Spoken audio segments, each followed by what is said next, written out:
वाशीत असल्यामुळे तेव्हा पेन छातीमध्ये पेन होत होता. पेन जास्त झाल्यामुळे मी कामावर पण निघालो ॲक्टिव्ह आपली मोटरसायकल घेऊन. मग तिथे मी आमच्या घराच्या बाजूला एक हॉस्पिटल आहे मेडिसिटी, तिथे ॲडमिट झालो. ॲडमिट झाल्यामुळे मी स्वतःहून तिकडे गेलो.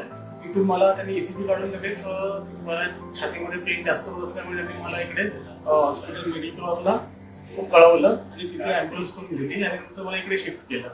इथे आल्यानंतर आपण डॉक्टर ऋषी भारद्वाज त्यांनी वेळेत उपचार माझे चालू केले. त्यांना लगेच त्यांनी सांगितलं की 3 डॉक्टर आहेत की कासाचं 100% ते काढावं लागेल. त्यांनी वेळ टाईम उपचार सुरू केले आणि लवकरात लवकर ते सगळं एक अर्ध्या तासामध्ये सगळं ओके करून टाकलं. त्रास म्हणजे जेवढा होतो तेवढा पेन कमी झाला.